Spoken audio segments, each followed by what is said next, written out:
Hi అండి, అందరికీ నమస్కారం. Welcome to Vijaya vlogs. ఈరోజు వీడియోలో మార్నింగ్ డైలీ టిఫిన్సే కాకుండా అప్పుడప్పుడు ఇలా వెజిటేబుల్ సలాడ్ అయితే చేసుకోవచ్చు.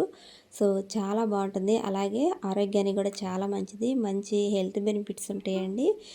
కీర దోసకాయ అండ్ క్యారెట్ ఈ రెండింటితో నేను ఈ సలాడ్ అయితే చేశాను అనమాట.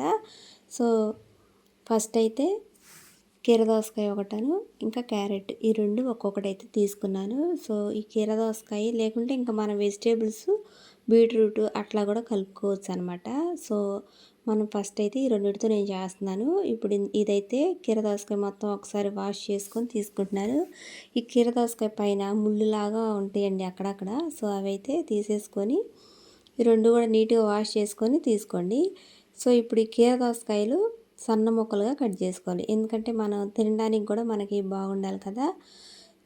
మనకి తినడానికి అనుకూలంగా మరీ లావుగా కాదు, మనం అన్నీ కలుపుకోవాలి కదా. అందుకని మనం ఇట్లా సన్న సన్న ముక్కలు అయితే కట్ చేసుకుంటే బాగుంటాయి అన్నమాట.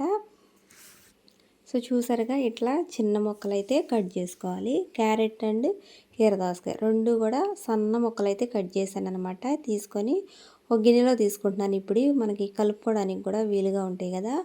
ఇందులోకి కట్ చేసి పెట్టుకున్న వెల్లుల్లి అయితే వేస్తున్నానండి. ఇవి ముందర క్రష్ చేసుకొని తర్వాత అయితే ఇట్లా చిన్న చిన్న ముక్కలు కట్ చేసుకోవాలి. ఇప్పుడు ఇందులోకి నువ్వులు అయితే కొన్ని తీసుకొని కలుపుకుంటున్నాను. పెప్పర్ అండి, మిరియాలు కూడా 2-3 అయితే వేసాను దంచి. ఇందులోకి ఇది హాట్ ఆయిల్ ఆల్రెడీ బాగా వేడి చేసిందండి. ఇది ఒక స్పూన్ అంతా వేసుకుంటే చాలు. ఇప్పుడు ఇందులోకే వేరుశెనగ గుళ్ళు ఇవి కూడా జస్ట్ అట్లా ఫ్రై చేసుకొని వేసుకోవాలి. మరీ ఎక్కువేం అవసరం లేదండి, ఒక 10-15 వేసుకుంటే సరిపోతుంది. చూసారు కదా, నేనైతే ఒక 10-15 వేసుకున్నాను. ఇప్పుడు ఇవన్నీ కూడా ఒకసారి బాగా కలుపుకోవాలి.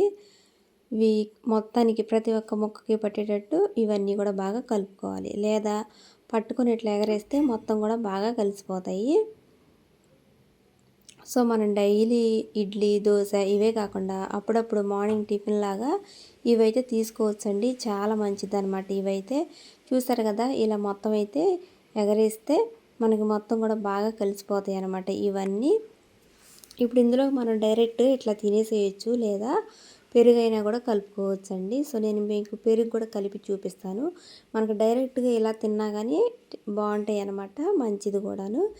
ఇందులోకి నేను 2 స్పూన్ల వరకు ఇట్లా పెరుగు అయితే వేసుకుంటున్నాను. మనం డైరెక్ట్గానే వేసుకోవచ్చు, లేదా పెరుగు బాగా గిలకొట్టుకొని అయినా వేసుకోవచ్చు. నేనైతే 2 స్పూన్లు వేసుకుంటున్నాను. వేసుకొని మొత్తం ఒకసారి కలుపుకొని తీసుకోవడమే.